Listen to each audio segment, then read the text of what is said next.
you doing, good people? This is the 8-Bit Animal.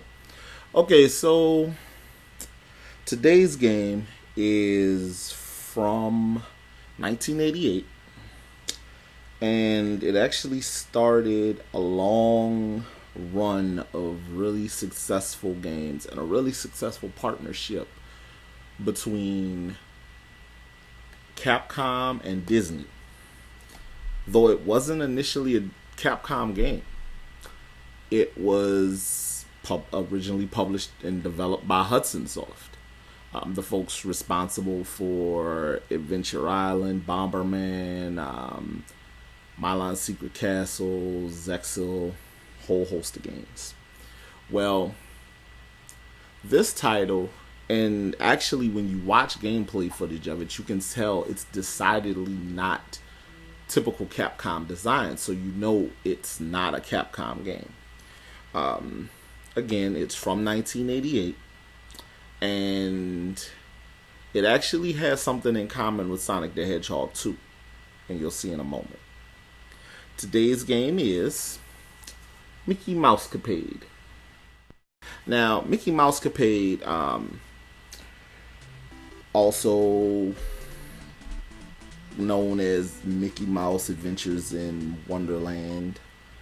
It stars Mickey and Minnie Mouse, and during the course of the game, they go into this fun house in the first stage, and basically it starts this long road to rescue Alice from Alice in Wonderland from Maleficent. I think I'm pronouncing that correctly. The evil queen in was it Sleeping Beauty or Snow White? Well, but you basically rescuing Maleficent. I mean, you're rescuing Alice from Maleficent, and you control Mickey. And Minnie basically is a few steps behind at all times, and she mimics your movements.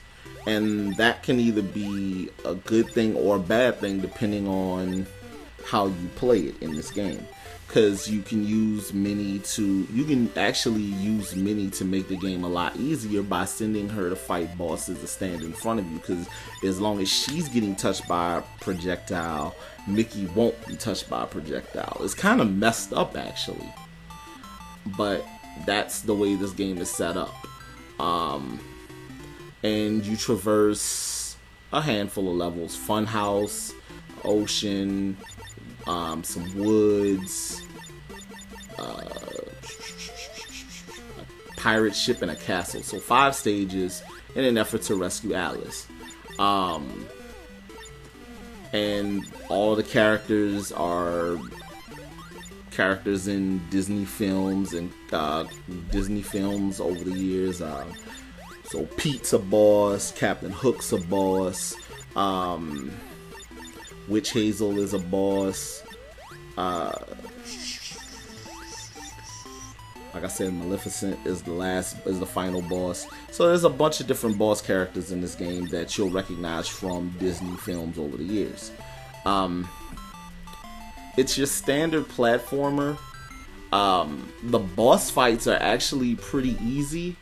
It's just that the rest of the game can be kind of tricky. Like, some of the platforming is kind of tricky.